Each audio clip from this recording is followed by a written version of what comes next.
376. Sa villa sa Dragon Garden, mag-isang nakaupo si Yang Cheng sa sofa sa sala. Napanood niya sa TV ang maputlang balita sa politika at humikab ng tamad. Inabot niya at kinuha ang isang tasa ng English afternoon black tea mula sa coffee table. Ito ay may maliwanag na pulang kulay, at ang puting singaw ay tumataas mula rito. Bago niya ito inumin ay tumama na sa kanyang ilong ang halimuyak ng black tea. Humigop ng kaunti si Yang Cheng.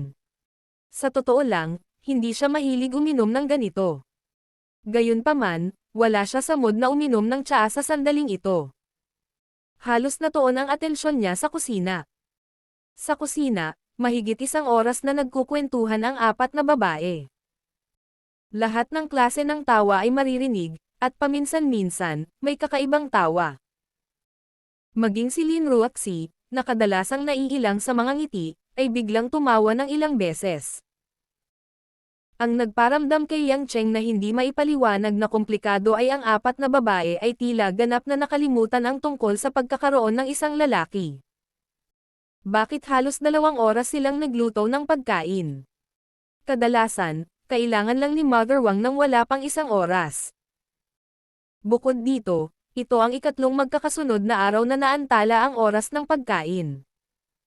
Ang pangunahing dahilan ay ang pagdating ni Guo Zuohua. Ang pagdating ni Guo Zuohua ay biglang nadagdagan ang paksa ng pag-uusap sa bahay. Naging masigla ang lahat ng uri ng usapan. Para sa dahilan, kailangan itong magsimula mula sa 3 araw na nakalipas. 3 araw na ang nakalipas, nang iuwi ni Yang Cheng si Guo Zuohua.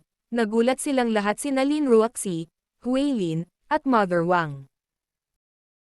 Alam ni Lin Ruoxi na pumunta si Yang Cheng upang makita si Guo Zuohua, ngunit hindi niya inaasahan na dadalhin siya nito sa kanyang tahanan at mananatili pa sa loob ng ilang oras. Namula si Lin Ruoxi at bumilis ang tibok ng puso niya. Ang kanyang makatarungang mukha ay kasing pula ng isang makatas na peach. Ang babaeng CEO na hindi kinakabahan sa harap ng libu-libong empleyado ay hindi alam kung paano haharapin si Guo Zuohua, siya talaga ang kanyang biyenan sa pangalan. Guo, Madam Guo, ikinagagalak kitang makilala. Sa unang pagkakataon sa kanyang buhay, hindi alam ni Lin Ruoxi kung paano babatiin ang isang tao.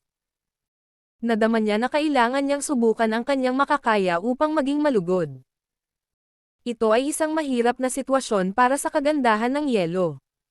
Hindi niya alam kung ano ang itatawag kay Guo Zuohua. Masyado bang mapangahas kung tawagin siyang nanay? At napakahirap para sa kanya na sabihin iyon. Tawagin mo siyang Miss Guo.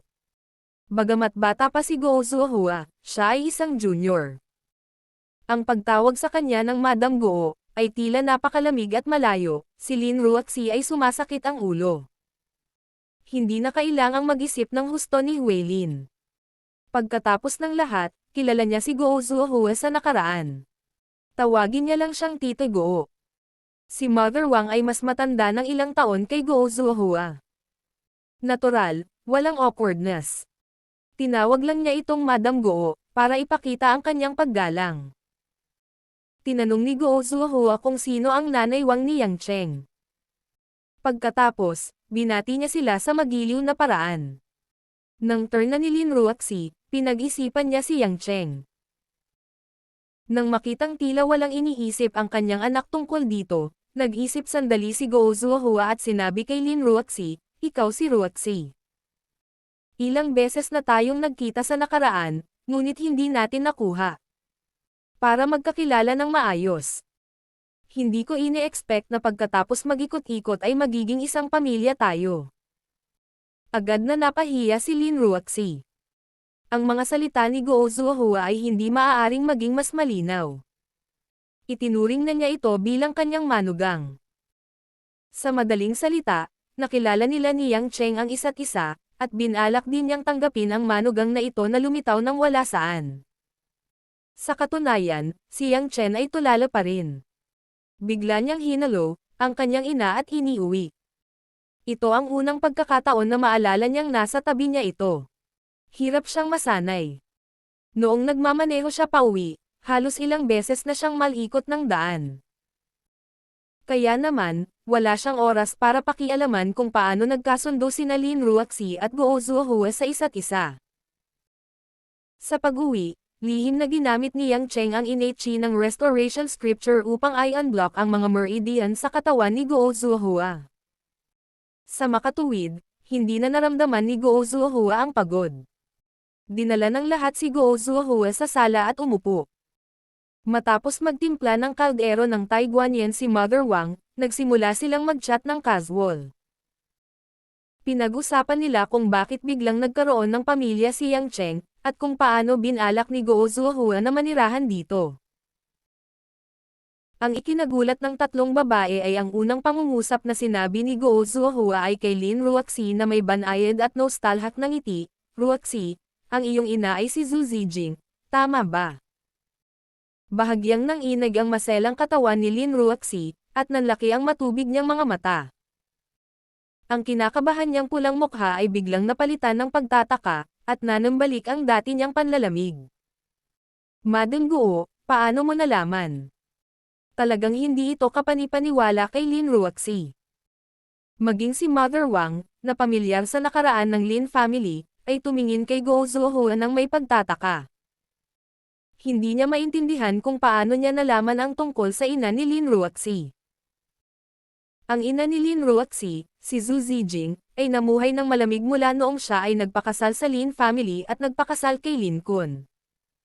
Wala siyang gaanong pakikipag-ugnayan sa labas ng mundo. Maging ang dalagang pamilya ni Zhu Zijing, ang Zhu family, ay nag-migrate sa ibang bansa at sa pangkalahatan ay walang anumang pakikipag-ugnayan sa kanila. Noong si Zhu Zijing ay nasa mataas na paaralan ni Lin Ruaxi, tinapos niya ang kanyang buhay sa kalabuan dahil sa kanser sa dugo. Sa katunayan, marahil ito ay dahil ang kanyang asawang si Lin Kun ay nagpapakasasa sa karahasan sa labas at walang gaanong pakialam sa pamilya. Ang karakter ni Zhu Zijing ay malamig din, na parang hindi siya kumakain ng pagkain ng mundo. Si Lin Ruaxi ay walang gaanong pakikipag-ugnayan sa kanyang ina, ngunit marami sa kanyang malamig at malungkot na ugali ay naimpluwensyahan ng kanyang ina. Gayunpaman, maliban sa mga malamig na bagay na ito, tila wala nang natitira para kay Lin Ruaxi. Sa napakaraming taon, walang nagbanggit ng pangalan ng kanyang ina sa harap ni Lin Ruaxi. Maging si Lin Ruaxi mismo, kapag naiisip niya ang nakaraan, ay iisipin lamang niya ang kanyang lola, ngunit hindi ang kanyang ina, na hindi gaanong kapansin-pansin. Napangiti ng mahina si Guo Zuohua at sinabing, wala namang kakaiba dito. Sa totoo lang, simula pa lang noong una kitang makita, pakiramdam ko ay napakahawig mo sa iyong ina. Kaya lang hindi ko naisip iyon noong mga panahong iyon. Kanina lang, nalaman ko na ikaw pala ang CEO ng Yulei International ni Lin, at pagkatapos ay kinumpirma ko na ikaw ay anak ni Zijing. Ruaxi, kami ng nanay mo ay talagang mabubuting kapatid na lumaki ng magkasama. Sabay kaming pumasok sa school at sabay kaming pumasok sa university. Natigilan sandali si Lin Ruaxi. Sa kanyang isipan, lumitaw ang malamig at malabong figure ng kanyang ina, at bahagyang nabasa ang kanyang mga mata. Ganun ba? Ang nanay ko. Hindi niya nabanggit dati. Noong nabubuhay pa ang iyang madam, napakatahimik niya, at sa katunayan, hindi kanya binanggit, Madam Guo. Nanghihinayang ding sabi ni Nanay Wang. Bahagyang malungkot ang mukha ni Guo Zuohua. Bumantong hininga siya at lumingon kay Yang Cheng at nakangiting sinabi, Yang Cheng, actually, naramdaman ko rin na napaka-magical noong una. Siguro ito ay tadhana. Noong bata pa ako, sinabi ko kay Zijing na kung magkakaroon kami ng mga anak sa hinaharap, kung sila ay lalaki o babae, sila ay makikilala bilang mga ninong at ninang. Kung magkaiba sila, ikakasal na sila. Noong una, dahil wala tayong silbi at nawala ka, naisip ko na hindi na ako magkakaroon ng pagkakataon na tuparin ang pangakong iyon. Pero sa hindi inaasahan, hinayaan talaga ng langit na magpakasal kayong dalawa. Itinaas ni Yang Cheng ang kanyang mga mata at tumingin kay Lin Ruaxi, na tila nahulog sa isang uri ng nakaraan. Napabuntong hininga niyang sabi, wala namang kakaiba. Dati, akala ko hindi na ako mag-aasawa, at habang buhay kong mag-isa. Matapos pakinggan ang mga salita ni Yang Cheng, si Lin Ruoxi ay bumalik sa kanyang katinuan. Tumingin siya kay Yang Cheng na may komplikadong ekspresyon. Kinagat ni Lin Ruoxi ang kanyang mga labi, ngunit maganda ang kanyang dimples. Malinaw, ang bagay na, kapalaran, ay nagparamdam sa kanya ng kaunting hiya, ngunit medyo matamis din. Matapos pakinggan ang mga salita ni Guo Zuohua, ang ekspresyon ni Huilin ay naging medyo madilim. Naisip niya na sina Kuya Yang at Kuya Yang ay talagang nakatadhana. Pagkatapos, nagpatuloy sa paggunita si Guo Zuohua at sinabing, 20 taon na ang nakalipas, nagpakasal ako sa pamilya Yang, at pinakasalan ni Zijing ang ama ni Ruoxi. Dahil malayo ang Beijing sa Zhonghai, at kadalasan ay wala akong pagkakataong pumunta rito, at sa ugali ni Zijing, naging mas malayo ang aming relasyon. Ilang taon na ang nakalipas, bigla kong nabalitaan sa mga kaklase ko na namatay si Zijing dahil sa sakit, at matagal akong nalungkot. Madam Guo, maaari mo bang sabihin sa akin ang tungkol sa aking ina sa nakaraan? Sa aking alaala, ang aking ina ay laging nakaupong mag-isa sa balkonahe, nakatingin sa langit sa labas buong hapon nang walang sinasabi. Nauutol na tanong ni Lin Ruoxi. Siya ay medyo napahiya, at ang kanyang kahabag-habag na hitsura ay naawa sa kanya ng iba. Kakaibang ngumiti si Guo Zuohua at sinabing, Ruoxi, in terms of closeness, ang nanay mo at ako ay magkapatid. Medyo nahihirapan kang tawagin akong Madam Guo. Sa usaping relasyon, kayo ni Yang Cheng ay mag-asawa, kaya hindi mo ako dapat tawaging Madam. Gayunpaman, kung hindi mo pa rin masabi, maaari mo akong tawagin sa salitang iyon. Maaari mo akong tawaging Tia Guo tulad ni Huilin. Sa tingin ko ayos lang din. Sa karamihan, maaari mong baguhin ang paraan ng pakikipag-usap mo sa akin kapag nasanay ka na. Si Mother Wang ay nagmamadaling tumingin kay Lin Ruoxi. Malinaw, umaasa si Mother Wang na mas mabilis na mapabuti ang relasyon ni Lin Ruoxi at Guo Zuohua, kaya ang pagtawag sa kanyang ina ay, Nanay, ang tamang gawin. Sa hindi inaasahang pagkakataon, kumilos si Lin Ruoxi na para bang siya ay nakalaya mula sa isang pasanin. Ngumiti siya at sinabing, Tita Guo.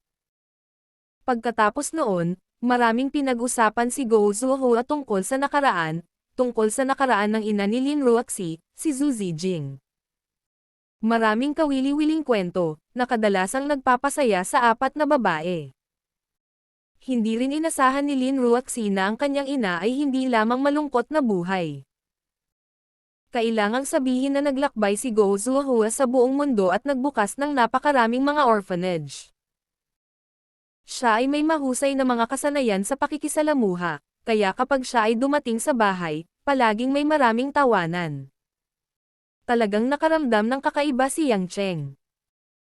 Dahil ang kanyang ina at ang ina ni Lin Ruoxi, si Zhu Zijing, ay parang magkapatid, bakit hindi binisita ng kanyang biyenan ang kanyang libingan pagkatapos ng maraming taon?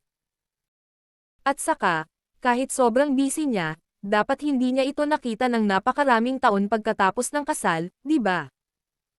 Gayunpaman, ang mga tanong na ito ay pangalawa. Hindi nag-abala si Yang Cheng na bigyang pansin ang mga tanong na ito. Naiinis lang siya na pinag-uusapan ng mga babaeng ito ang nakaraan at ginawang meeting ang pagluluto. Napanood na ni Yang Cheng ang balita sa hapon mula sa balita sa umaga. Kung magpapatuloy ito, kailangan niyang manood muli ng balita sa umaga.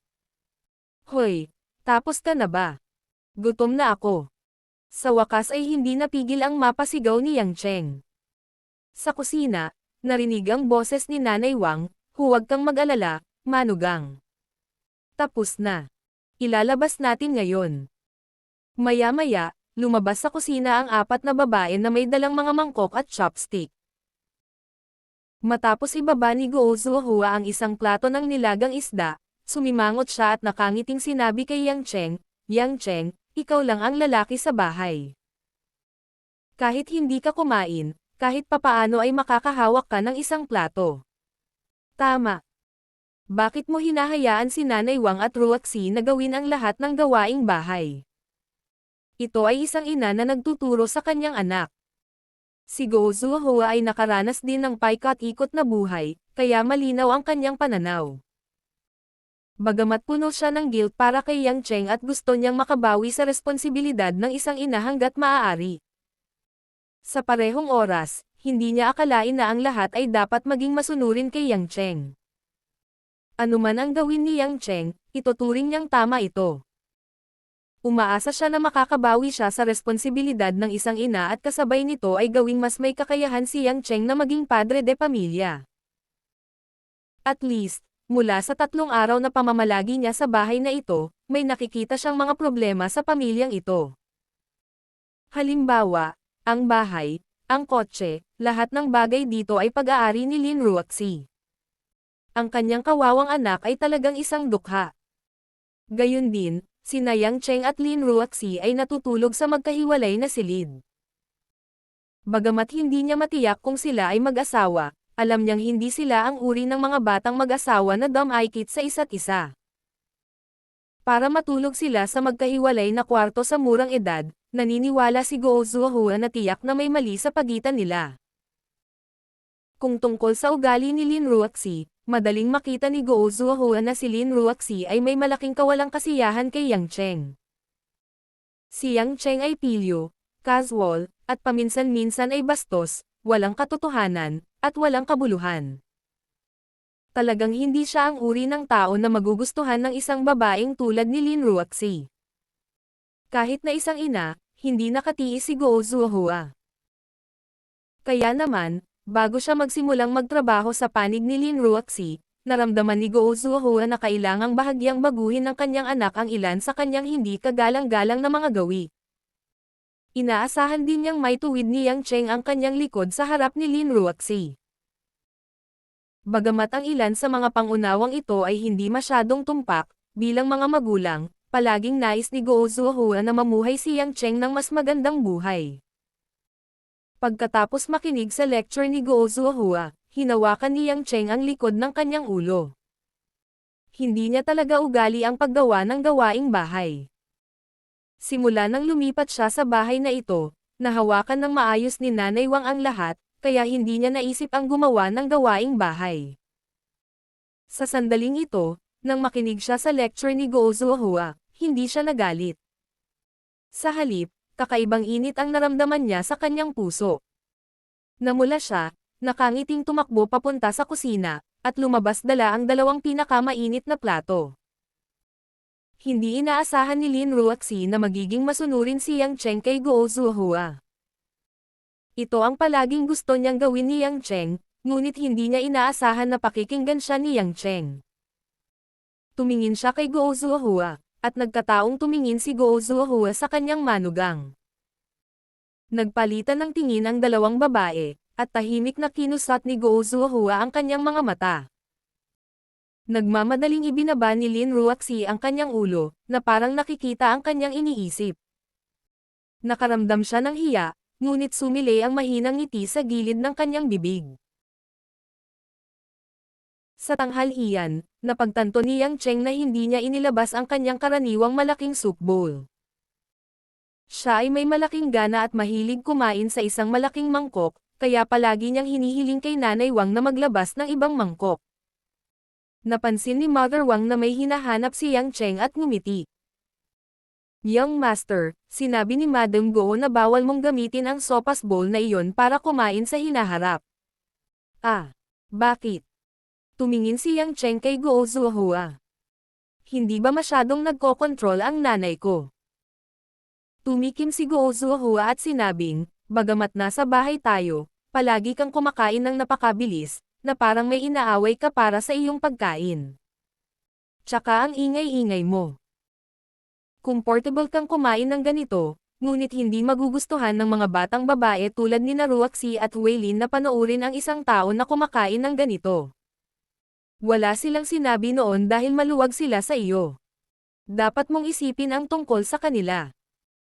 Mapait ang mukha ni Yang Cheng at tinanong si Weilin, Weilin, sabihin mo sa akin ang totoo. Nakakaapekto ba sa iyong gana ang paraan ng pagkain ko? Si Huilin ay isang matapat na tao at hindi siya magsisinungaling. Nauutol siya saglit at mahinang sinabi, sa totoo lang, hindi naman ito malaking problema. Kapag nakikita ko si Kuya Yang na kumakain, nararamdaman ko pa rin na masarap ito. Kaya lang. Hindi pa ako kumakain, pero kapag nakikita kong kumakain si Kuya Yang, busog na busog ako. Napahiya si Yang Cheng. Hindi niya napansin na may ganoon pala siyang side.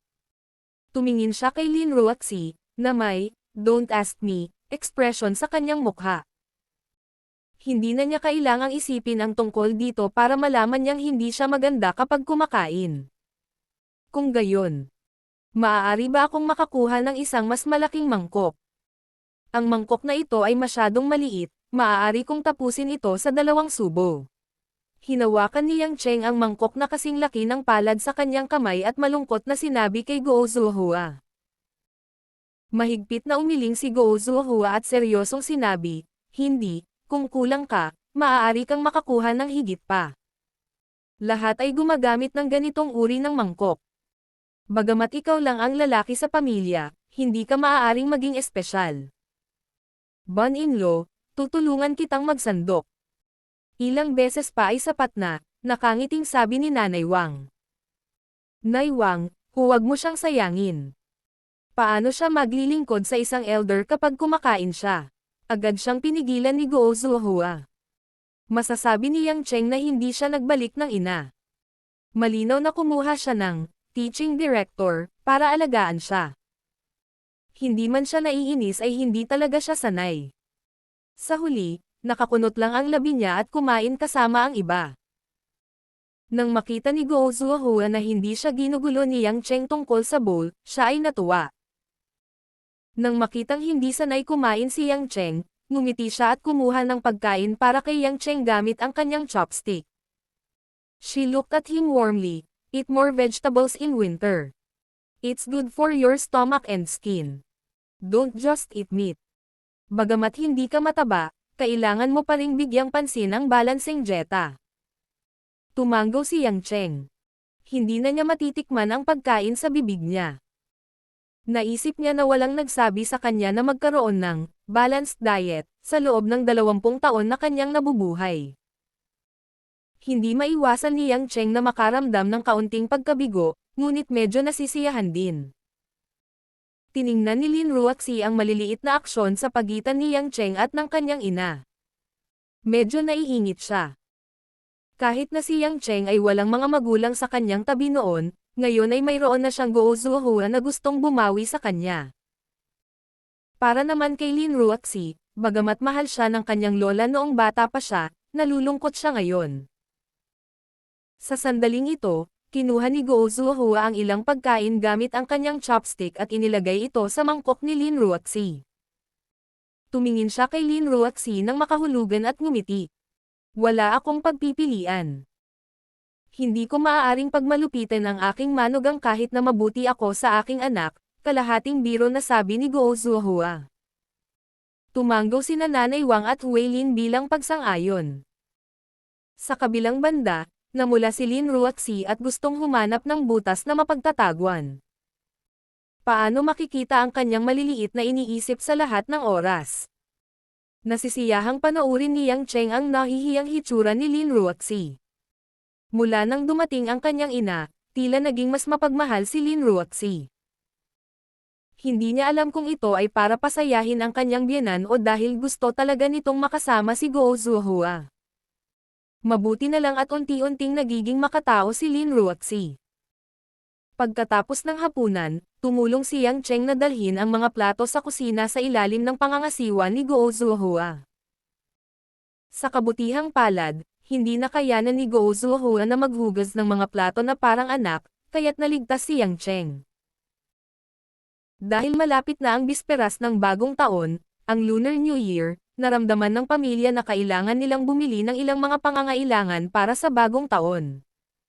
Bagamat hindi sila nagkukulang sa pagkain, inumin, at pangangailangan, at walang nang ahas na bisitahin si Lin Ruaxi para sa bagong taon, maliban sa mga payaso na sina Tangtang at Yuan Ye, may mga kailangan pa ring bilhin. Halimbawa, paputok. Noong nakaraan, pagkatapos pumanaw ang matandang CEO na si Lin, sina Lin Ruaxi at Mother Wang ay nagdiwang ng Lunar New Year ng magkasama, kaya wala silang pakialam sa mga bagay na ito. Ngunit sa taong ito, hindi lamang nagpakasal si Lin Ruaxi, kundi pati na rin ang kanyang nakababatang kapatid na babae, si Hui Lin, at ang kanyang biyenang babae, si Guo Zuohua, ay idinagdag sa pamilya. Siyempre, kailangan nilang magdiwang. Kaya naman, pagkatapos ng hapunan, inayos si Yang Cheng na lumabas para bumili ng paputok. Gayunpaman, natakot si Guo Zuohua na si Yang Cheng ay masyadong mapaglaro at hindi pipili ng paputok ng maayos. Kaya't hiniling niya kay Hui Lin, na naghihintay sa pagbili ng mga paputok, na sumama sa kanya. Pinanood ni Lin Ruaxi si Yang Cheng na itinaboy si Hui Lin para bumili ng paputok, at puno ng emosyon ang kanyang puso. Sa oras na ito noong nakaraang taon, ang bahay ay desyerto, at mayroon lamang dalawang babae, si Wang Ma at ang kanyang sarili. Bagamat mayaman ang kanyang pamilya, hindi nito kayang punan ang kalungkutan at lamig sa kanyang puso. Ngunit pagkatapos ng isang taon, talagang nakaramdam siya ng walang kapantay na busog at init. Dahil siguro sa pagdating ng lalaking iyon kaya nagbago ang lahat. Tahimik na nag-isip si Lin Ruaxi, at ang mga sulok ng kanyang bibig ay hindi maiwasang mapangiti. Ruaxi, bakit ka nakangiti ng matamis? Tumayo si Guo Zuohua sa likod ni Lin Ruaxi at tiningnan siya ng masama. Nagulat si Lin Ruaxi. Lumingon siya at nakita kung sino iyon. Tinapik niya ang kanyang dibdib at nagpout, "Tita Guo, tinakat mo ako. Paano ko matitiis na takutin ka? Kung tinatakot kita, itatapon ako ng aking pinakamamahal na anak na sa wakas ay natagpuan ko," sabi ni Guo Zuohua, na nagpapanggap na malungkot. Alam ni Lin Ruaxi na tinutokso na naman siya ni Guo Zuohua, kaya nagkunwari siyang walang narinig. Naramdaman ni Guo Zuohua na minsan ay hindi ibinibigay ng kanyang manugang na babae ang kanyang mukha. Ngunit kapag naiisip niya kung paano naging mas malamig at matigas si Lin Ruaxi kay Yang Cheng, mas nasiyahan siya. Bumantong hininga, sinabi ni Guo Zuohua, "Ruaxi, libre ka ba ngayon?" "Oo, libre ako nitong ilang araw hanggang sa Chinese New Year," sabi ni Lin Ruaxi. "Pagkatapos ay umakyat ka sa itaas, may ipapakita ako sa iyo," sabi ni Guo Zuohua. Hindi nagtanong si Lin Ruaxi kung ano ang gustong ipakita sa kanya ni Guo Zuohua, at maso na ring sumunod sa kanya sa itaas at pumasok sa silid ni Guo Zuohua. Ang silid ni Guo Zuohua ay espesyal na inihanda ni Mother Wang, at ang mga kasangkapan at kama ay inihanda na. Si Lin Ruaxi ang tipo ng tao na hindi makatapos ng paggastos, kaya kahit walang gumamit ng mga kasangkapan sa bahay, ito ay binili pa rin ng maayos, na naging komportableng lumipat. Sa sandaling ito, naglakad si Guo Zuohua papunta sa kanyang bedside table, Yumoko, at kinuha ang isang maliit na handmade bamboo basket, at dinala ito kay Lin Ruaxi. Ito ay, kumurap si Lin Ruaxi, hindi niya inaasahan na ipapakita sa kanya ang mga bagay na ito. "It's knitted wool," ngumiti si Guo Zuohua, hinawakan ang kamay ni Ruaxi gamit ang isang kamay, at umupo sa gilid ng kama. Naglabas siya ng mapusyaw na gray na scarf na halos 1/3 na niniting, hinaplos ang cashmere, at sinabing may kasiyahan, "Ito ang scarf na binalak kong manggunot para kay Yang Cheng. Sa kasamaang palad, simple lang ang alam ko, at hindi ako pamilyar sa kanila, kaya hiniling ko kay Nanay Wang na bilhin ito para sa akin. Nakita kong hindi masyadong nagsusuot si Yang Cheng sa malamig na araw, kaya naisip ko ito. Bagamat alam kong iba siya sa mga ordinaryong tao, at hindi siya dapat matakot sa lamig, hindi ko napigil ang maghabi ng scarf para sa kanya. Gayunpaman, hindi ko maiwasang magkunot ng scarf para sa kanya. Hindi dahil gusto kong painitin siya, kundi dahil gusto kong tabyusan ang sarili ko." Tahimik na nakinig si Lin Ruaxi sa pagsasalaysay ni Guo Zuohua, tumingin sa malaking dami ng lana na natitira sa basket ng kawayan, at pagkatapos ay tumingin sa scarf na kalahating niniting. Tila nagmamadali si Go Zuohua nitong nakaraang 3 araw. Ruaxi, pagkatapos kong maghabi ng scarf na ito, maaari mo bang ipangako sa akin na ibibigay ko ang scarf na ito kay Yang Cheng sa ngalan ko at tulungan siyang isuot ito? Natigilan si Lin Ruaxi, hindi niya maintindihan kung bakit biglang nag-request si Go Zuohua. Huwag mong isipin na kakaiba ito. Pagdating ng oras, sabihin mo lang na niniting mo ito, nakangiting sabi ni Go Zuohua. Pero, hindi ako ito.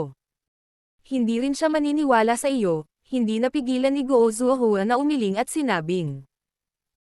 Ang tanga na bata, syempre, hindi maniniwala si Yang Cheng na niniting mo ito, tiyak na alam niya na niniting ko ito para sa kanya. Ngunit, kung ibibigay ko ito sa iyo, at ipapasa mo sa kanya, mas handang tanggapin niya ito. Bukod dito, umaasa din ako na, bilang asawa ni Yang Cheng, maaari mong ilagay ang bandana na ito sa kanya. Pagkatapos ng ilang pagdududa sa mga mata ni Lin Ruaxi, unti-unti siyang natauhan. Hindi lamang nais ni Go Zuohua na malaman ni Yang Cheng kung gaano niya ito kamahal. Gusto rin niyang malaman ni Lin Ruaxi na siya lamang ang ina ni Yang Cheng, at ang taong tunay na makakasama ni Yang Cheng sa hinaharap ay siya, ang kanyang asawa. Walang sabi-sabi na siya ay naglagay ng maraming pagsisikap. Ruaxi, kahit hindi ko alam ang tiyak na dahilan, alam kong may gap sa pagitan mo ni Yang Cheng. Hindi kita pipilitin na tanggapin ang lahat tungkol kay Yang Cheng, sa paningin ko, anak ko siya, pero ikaw anak ni Zijing, para sa akin, para kang sarili kong anak. Hindi ako magiging masamang biyenan at pipilitin kang gawin ito o iyon. Sana lang matupad mo itong munting kahilingan ko, okay? Lumambat na ang puso ni Lin Ruaxi, at tumango siya. Ngumiti si Go Zuohua. Magandang babae, gusto mo bang matutong maghabi? Kahit basic lang ang alam ko, marami pa rin akong maituturo sa'yo. Pwede din ba akong matuto? Biglang nakaramdam ng kaunting tukso si Lin Ruaxi. Pagkatapos ng lahat, siya ay isang batang babae pa, at isang partikular na tradisyonal. Hindi lang siya nagkaroon ng pagkakataong matuto tungkol sa pananahi. Ngayong biglang sinabi ni Go Zuohua na gusto niya siyang turuan, interesado siya. Siyempre, kapag natutunan mo ito, maaari kang manggunat ng vest para kay Yang Cheng sa susunod na taon. Iminungkahi ni Go Zuohua. Nagpout si Lin Ruaxi at nag-isip sa sarili, hindi ako magdadala ng sweater para sa masamang tao na iyon. Ngunit hindi nagtagal, nag-aalalang nagtanong si Lin Ruaxi, ako. Ano ang dapat kong unang gawin? May palengke sa labas ng Zhonghai. Ang bawat sulok ng mga lansangan ay pinalamutian ng makulay na mga kulay. Karamihan sa mga naglalakad sa masikip na kalye ay may masayang ekspresyon sa kanilang mga mukha. Paminsan-minsan, may mga dayuhang mga ngalakal na hindi makakauwi sa bagong taon, ngunit pinipilit nila ang kanilang sarili na maging masigla, umaasang kumita ng mas maraming pera sa bisperas ng bagong taon. Naghalo ang hiyawan, loudspeaker, at masasayang musika sa hiyawan ng mga tao. Ang buong palengke ay puno ng kaguluhan.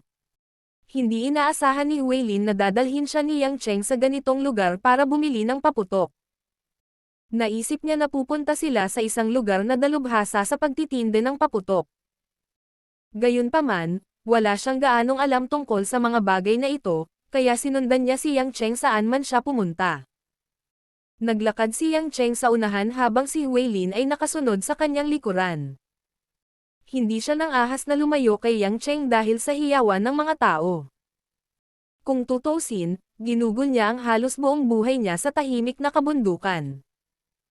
Ang pagkakita sa napakaraming tao ay nagparamdam kay Huilin na parehong nobela at kinakabahan. Nang makakita siya ng mga bago at kakaibang dekorasyon o mga makukulay na regalo sa bagong taon, hindi napigilan ng batang si Huilin na tumigil at sumulyap pa. Pagkatapos, patuloy niyang sinundan si Yang Cheng nang may pag-aatubili. Lumingon si Yang Cheng at hindi maiwasang mapangiti. Kung gusto mo sila, bibilhan kita ng kahit anong gusto mo sa pagbabalik natin. Huwag mo na silang tingnan ngayon. Bumili ka muna ng paputok. Hindi inaasahan ni Huilin na mapapansin ni Yang Cheng ang kanyang pag-uugali. Bahagyang namula ang mukha niya.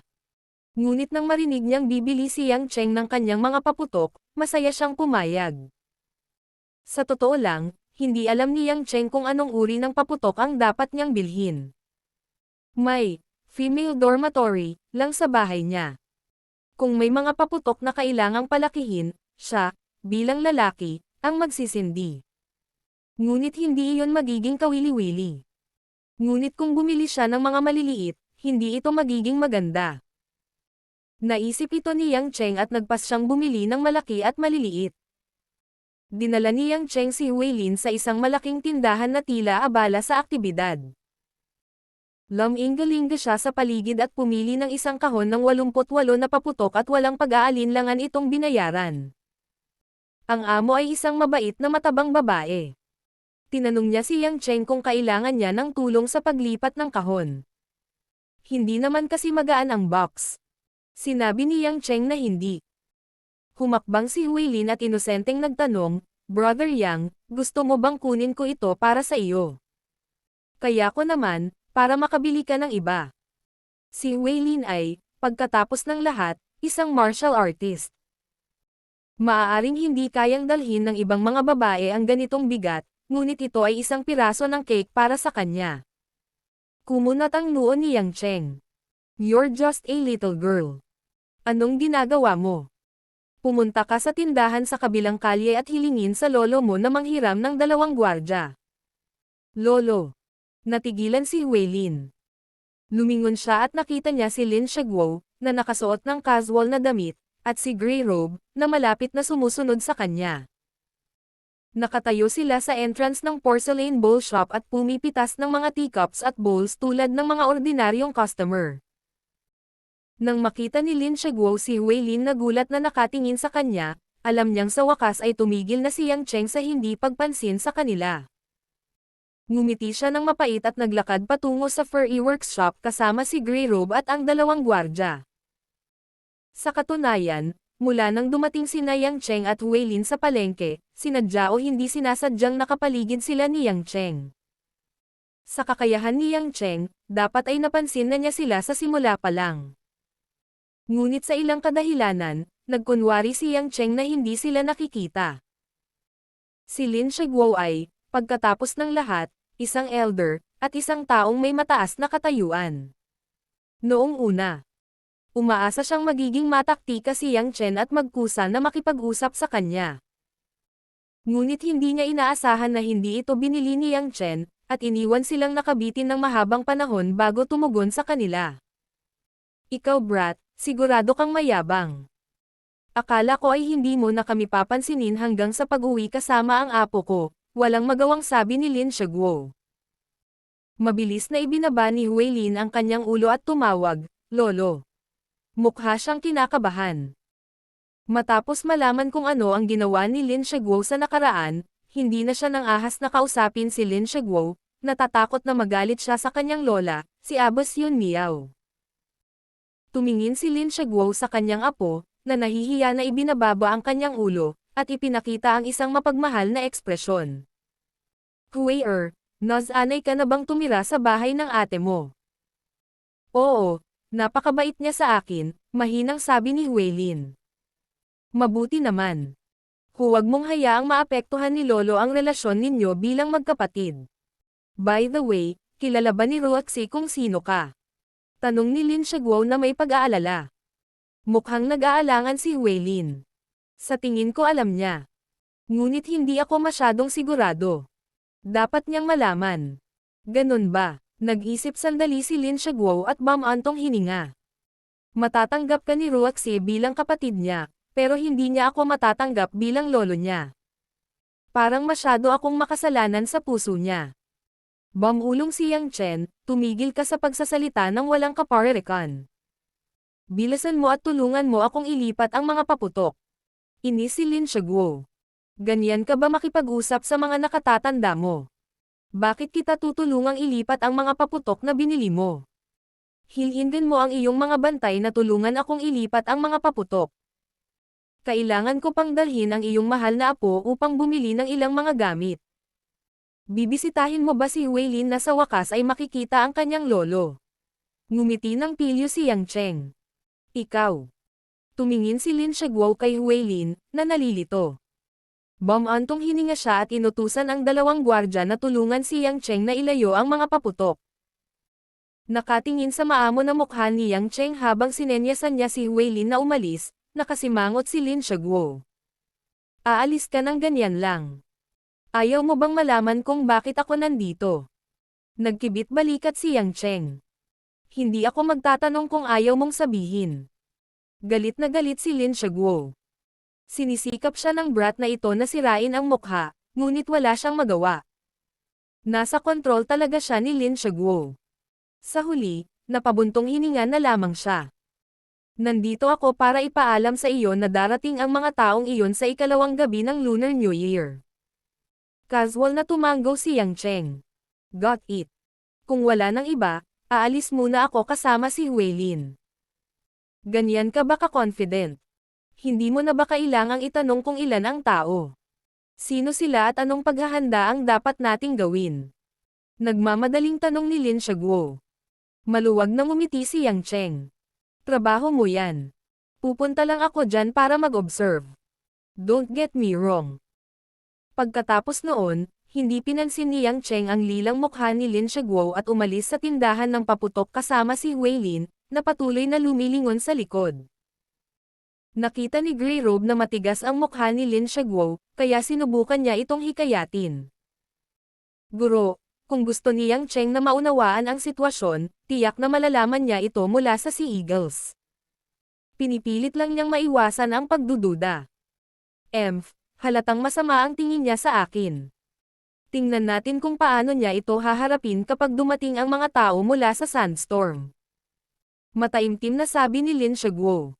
Ayon sa pinakahuling impormasyon, kasama rin sa planong ito ang pinuno ng Sandstorm. Ang taong nag-iisang bumuo ng team na ito ay hindi isang tao na dapat pagtripan. Mapait din ang ekspresyon ni Grey Robe.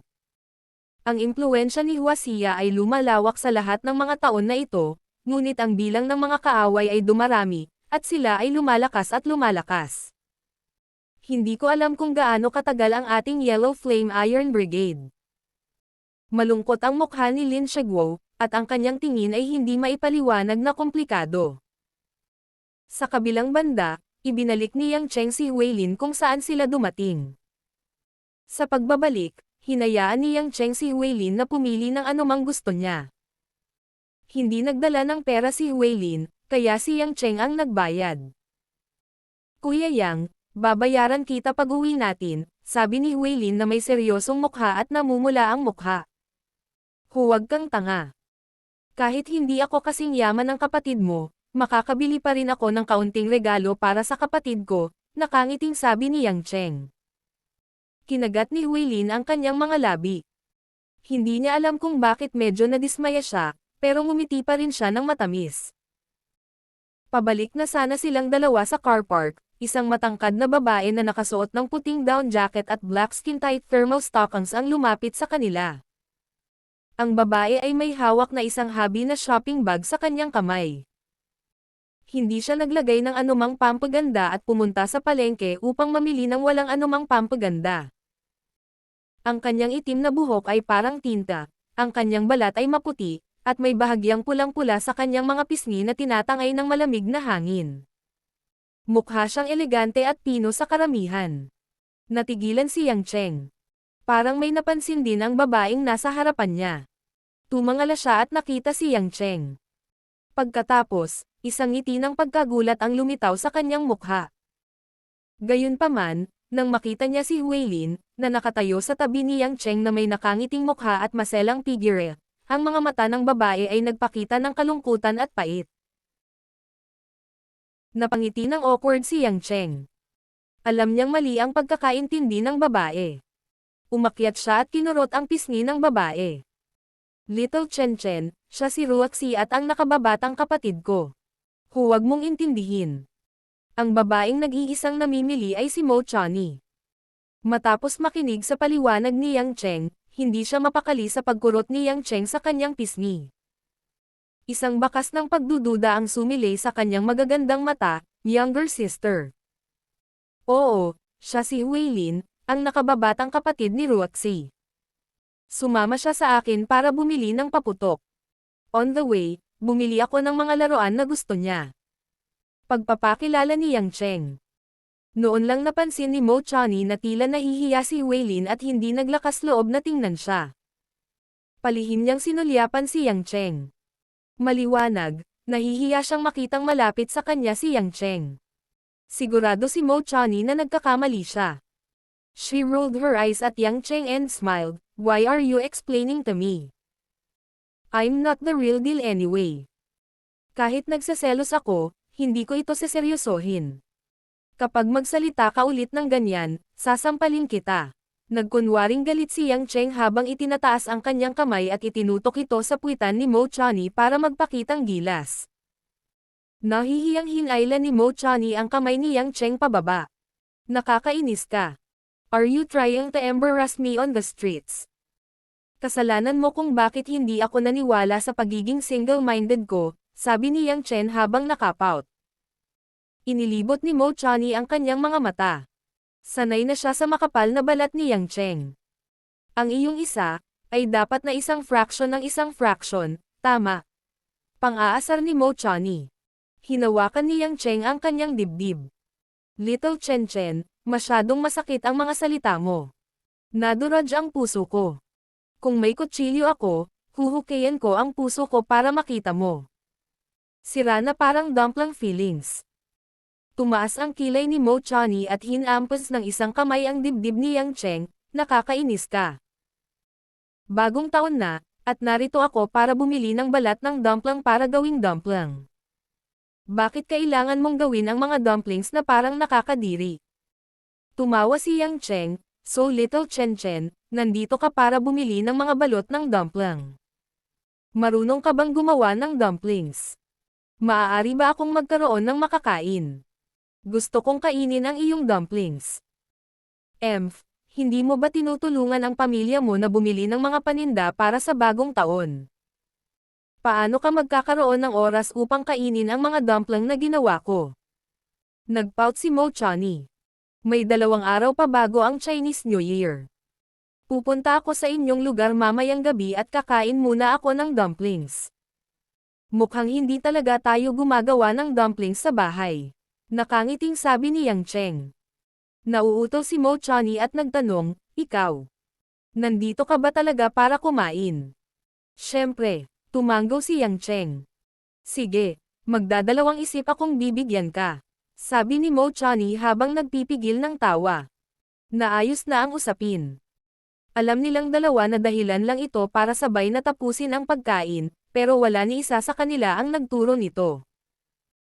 Nakita ni Huilin ang matalik na pakikipag-ugnayan ni Yang Cheng at Mo Chani, at pagkatapos ay nakita ang namumula na mukha ni Mo Chani. Medyo malungkot ang puso niya. Tila kakaunti lang ang mga babaeng pinagkakatiwalaan ni Kuya Yang, ngunit itinuring niya lamang ito bilang kanyang nakababatang kapatid na babae. Mula sa katotohanan na hindi inisip ni Yang Cheng na maging intimate sa ibang mga babae sa kanyang harapan, makikita na hindi isinasaalang-alang ni Yang Cheng kung magseselos siya o hindi. Gayunpaman, hindi sasabihin ni Huilin ang tungkol dito kapag nakauwi na siya. Para sa kanya, ito ay mas mahalaga kaysa sa anumang bagay na ang kanyang pamilya ay maaaring mamuhay ng naaayon sa isa't isa. Sa pag-uwi, hindi napansin ni Yang Cheng ang komplikadong ekspresyon sa mukha ni Huilin. Ibang babae ang iniisip niya. Ang makitang bumibili si Mo Chani ng mga paninda para sa bagong taon sa palengke mag-isa ay nagpasakit sa kanyang puso. Isang babaeng walang asawa na nag-iisa sa bagong taon sa ibang lugar. Sa bisperas ng muling pagsasama-sama ng libu-libong pamilya. Kumakain ng mesa na punong-puno ng mga ulam na ginawa niyang mag-isa, kahit mainit na dumplings ang kinakain niya, nanlamig pa rin ang puso niya. Ang mga paputok ay napakarilag at nagniningas sa mata ng mga ordinaryong tao, ngunit sa mga mata ni Mo Chani, malamang na sila ay malungkot na mga plum blossom sa taglamig. Gayunpaman, hindi maipahayag ni Yang Cheng ang kanyang awa para kay Mo Chani ng direkta. Kaya naman, pinili niyang sabihin na gusto niyang kainin ang ginawa niyang dumplings at samahan siya sa pagdiriwang ng bagong taon kasama niya. Si Mo Chani ay isang mapagmataas na tao. Hindi siya pumayag na pumunta sa bahay ni Lin Ruaxi para ipagdiwang ang bagong taon kasama niya bilang kaibigan.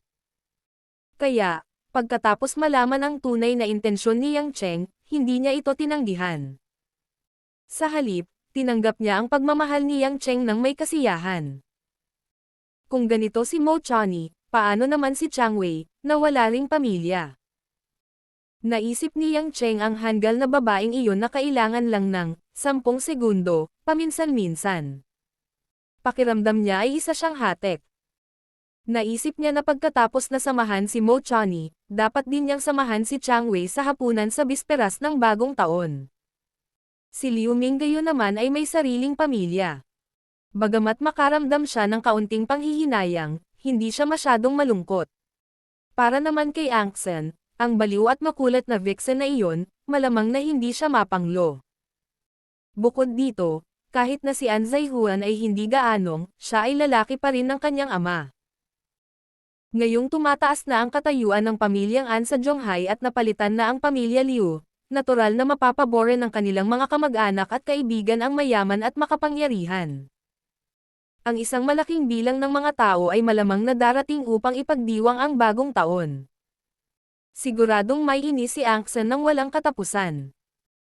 Sa pag-iisip nito, biglang sumagi sa isip ni Yang Cheng ang dalisay at inosenteng maliit na mukha na iyon. Iniisip niya kung paano pinaplano ni Zhen Xiu na ipagdiwang ang bagong taon. 2 araw na lang ang natitira. Mukhang marami siyang dapat gawin. Nalungkot si Yang Cheng, ngunit nakaramdam siya ng init habang iniisip iyon. Pagkarating sa bahay, inilagay ni Yang Cheng ang mga paputok sa underground na garahe. Ililigtas niya sila para sa bisperas ng bagong taon. Umakyat siya sa sala at hindi mahanap si Lin Ruaxi. Umakyat siya sa kwarto at kumatok sa pinto. Napakaganda ng pandinig ni Yang Chen. Pagkatapos niyang kumatok sa pinto, naririnig niya ang mga tunog ng mga bagay na nagmamadaling inilagay at mga drawer na hinihila. Kumunat ang noo niya. Ano ang sinusubukang itago ni Lin Ruaxi? Pagkabukas ng pinto, medyo hindi natural ang ekspresyon ni Lin Ruaxi, ngunit malamig pa rin siyang nagtanong, ano ang problema? Nagkunwari si Yang Cheng na wala siyang alam. Nako, iniisip ko lang na mag-isa lang si Zhen Xiu noong bagong taon. Hindi ko alam kung ano ang lagay niya. Gusto mo bang puntahan siya kasama ko? Nag-init ang ekspresyon ni Lin Ruaxi. Bakas sa mga mata niya ang pagiging maamo. Bigla niyang naramdaman na mas nakalulugod sa mata si Zhen Xiu.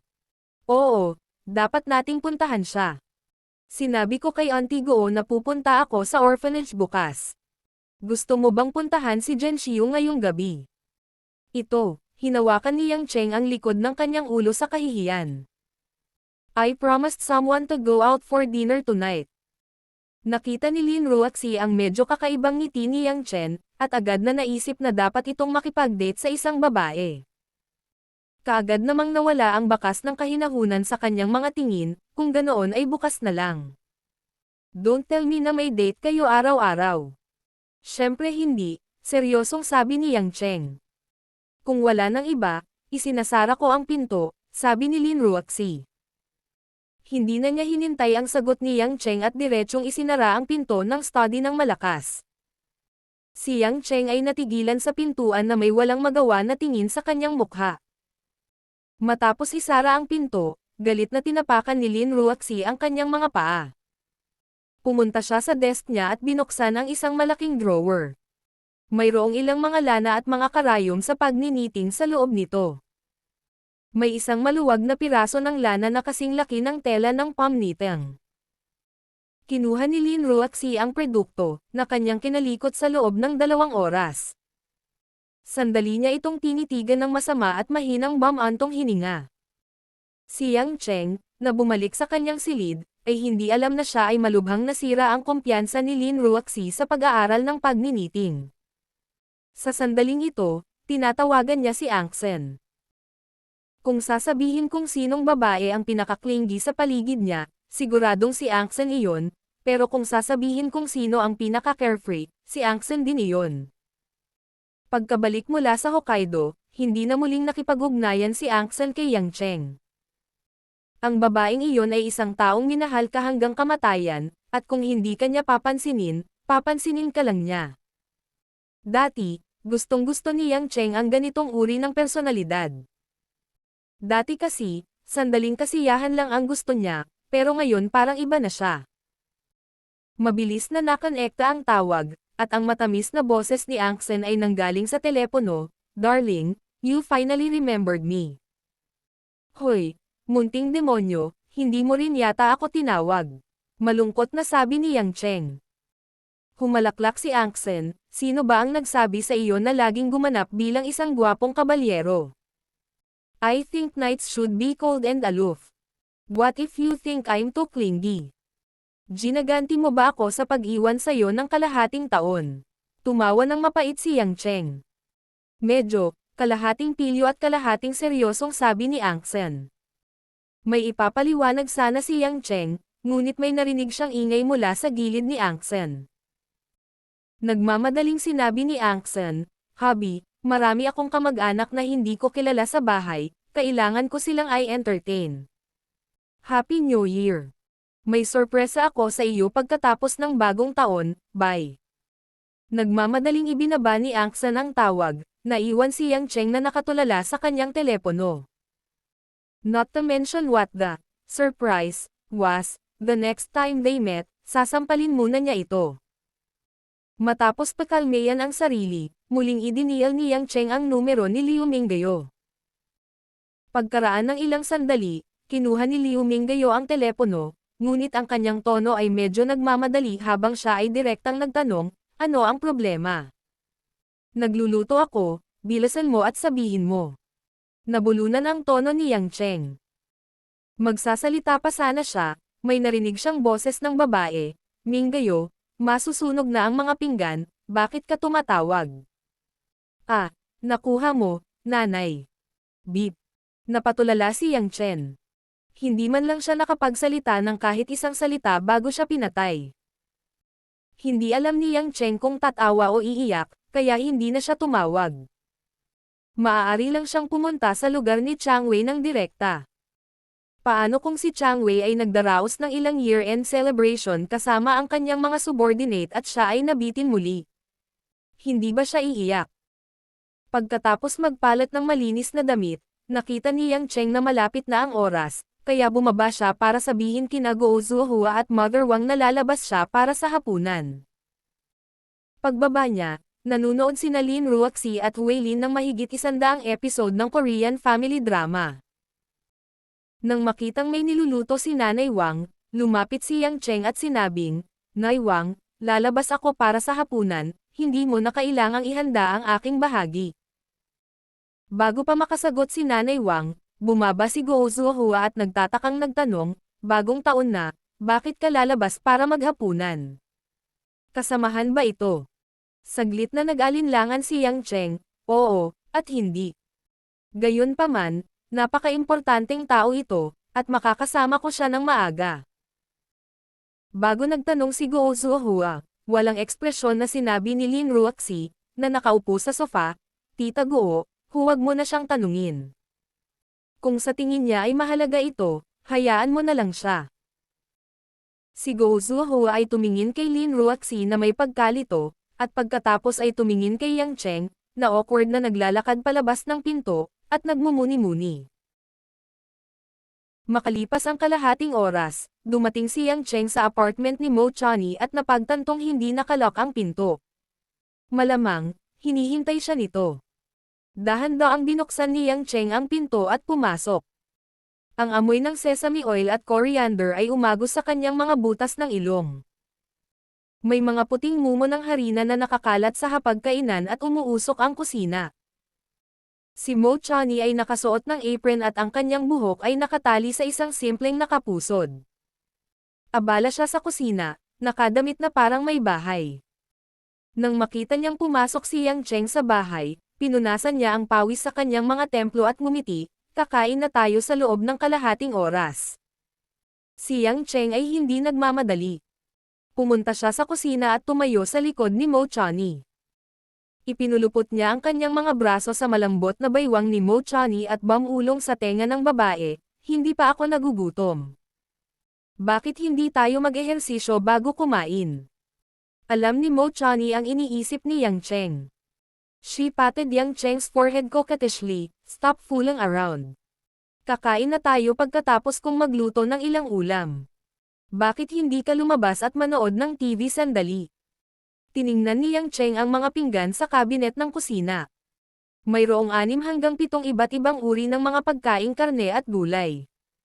Natigilan siya, bakit ang dami? May dumplings pa nga. Paano natin matatapos lahat? Mahiwagang ngumiti si Mo Chani, may mga bisitang darating mamaya. Wait lang. May bisita ba? WHO. Naguguluhan si Yang Cheng.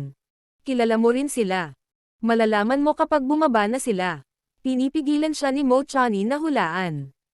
Bago pa makapag-isip si Yang Cheng, may kumatok sa pinto. Bilisan mo at buksan mo ang pinto, hinimok ni Mo Chani si Yang Cheng. Walang magawa si Yang Cheng. Naglakad siya papunta sa pinto at curious na binuksan iyon. Ang nakita ay isang pares ng isang makhong lalaki at isang maliit na kagandahan.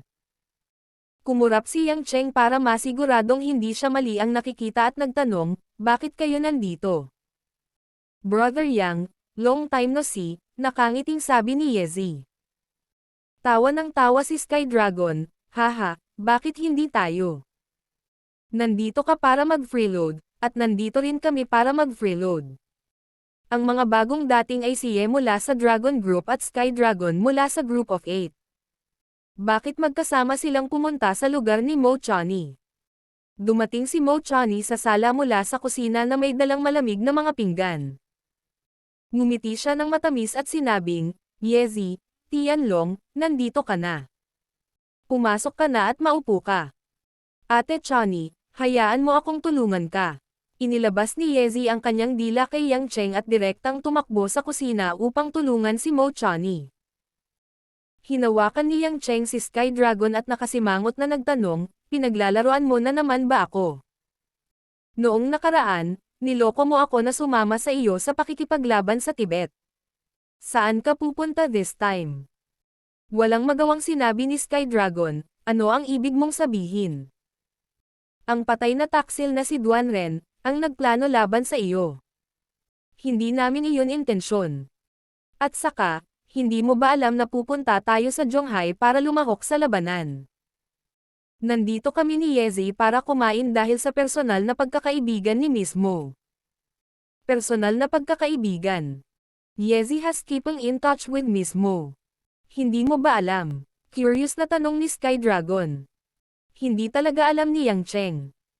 Napatingin siya sa dalawang babae sa kusina na nagkukwentuhan at nagtatawanan. Mukhang maganda ang relasyon nila. Si Mo Chani ay patuloy na nakikipag-ugnayan kay Yezi sa kanyang likuran. Isinasantabi ang katotohanang nalinlang siya. Nagmamalasakit man siya o hindi. At kung paano niya nagawang makipag-ugnayan kay Yezi pagkatapos noon.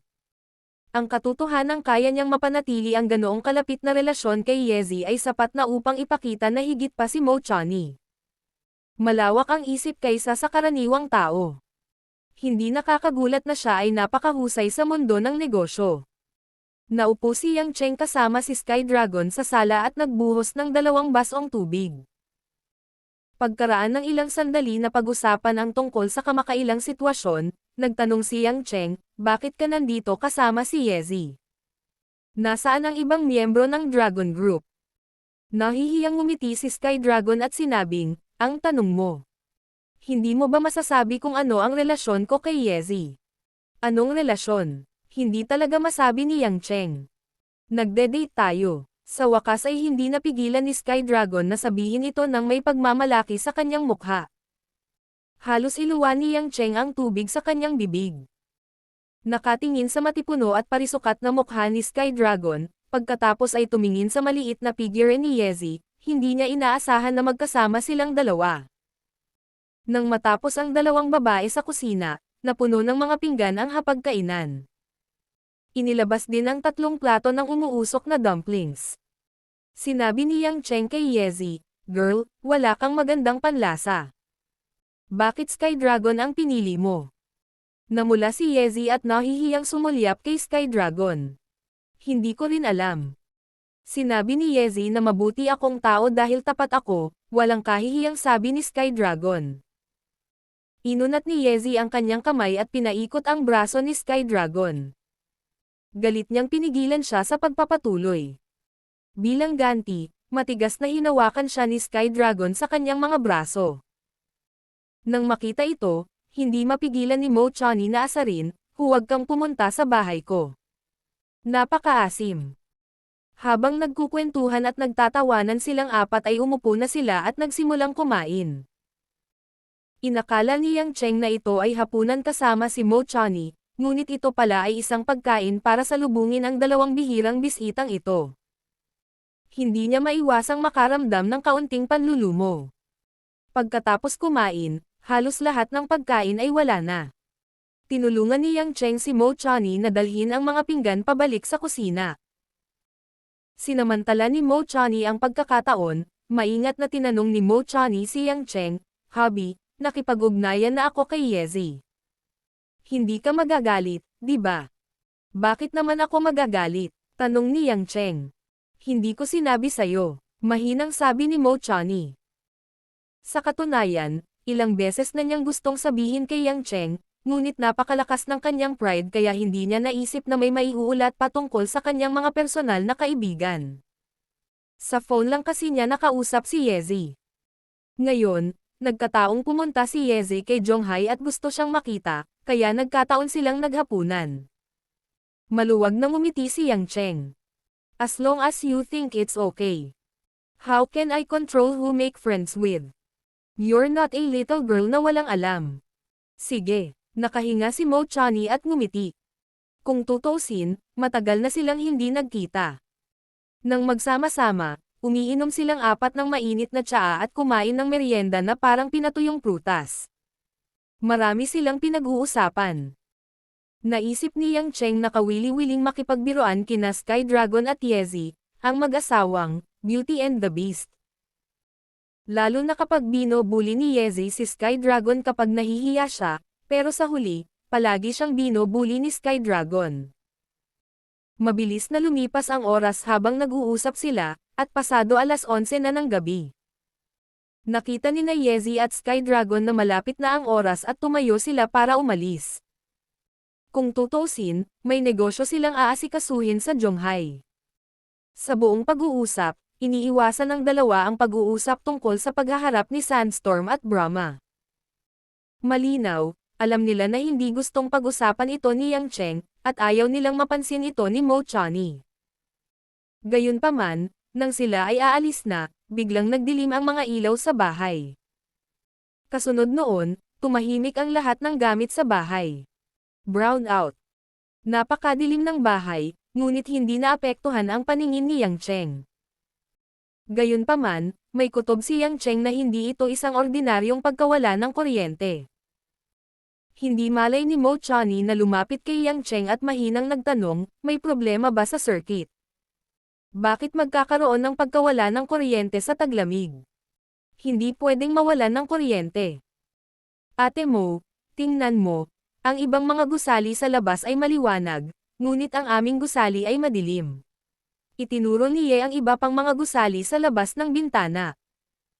Malabong may naramdaman si Yang Cheng. Nang makita si Sky Dragon at Yezi na nakatayo malapit sa bintana, agad siyang sumigaw, "Sky Dragon, Yezi! Umalis ka sa daan." Bago pa makapag-react sina Sky Dragon at Yezi, 2 itim na anino ang biglang umakyat sa langit sa labas ng French window ni Mo Chani. Bang! Bang! Bang bang bang bang! Nag-flash sa labas ng bintana ang mga fire snake. Ang mga mabangis na bala ay tumagos sa marupok na salamin ng bintana at direktang pumutok sa likod ni na Sky Dragon at Yezi. Ang Sky Dragon ay pinaalalahanan ni Yang Cheng. Ang tensed nerves ng warrior ay nagpahintulot sa kanya na mabilis na mag-react. Diniinan niya si Yezi na nasa tabi niya at pamwesto sa likod niya para protektahan siya. Malinaw niyang naramdaman na kaya niyang umiwas, ngunit si Yezi, na may katamtamang kasanayan sa martial arts, ay hindi nakaiwas. Kailangang protektahan ni Yang Cheng si Mo Chani, na walang pagtatanggol at takot. Sa makatuwid, agad niyang dinala si Mo Chani sa isang medyo ligtas na sulok ng silid sa sandaling lumabas ang mga anino. Nang lumingon si Yang Cheng, si Sky Dragon, na nagpo-protekta kay Yezi sa lupa, ay halatang binaril sa likod ng 2 bala. Kuya Sky Dragon! Kuya Sky Dragon! Si Yezi, na hindi pa nakaka-recover mula sa pagkabigla, ay nakaramdam ng isang bibig ng dugo na bumulwak mula sa bibig ni Sky Dragon. Hindi niya napigil ang umiyak. Ang Sky Dragon ay nag-practice ng Shaolin Dragon's Claw Hand, ngunit ito ay hindi isang protection na kasanayan tulad ng Golden Bell Shield at Iron Skin. Kaya naman, sa kritikal na sandaling iyon, wala siyang magawa nang siya ay barilin. 2 bala na orihinal na nakatutok kay Yezi ang tumama sa kanyang mga laman loob. Nasa panganib ang katawan ni Sky Dragon. Sa sulok, si Mo Chani, na inilayo ni Yang Cheng sa takdang panahon, ay mapatla.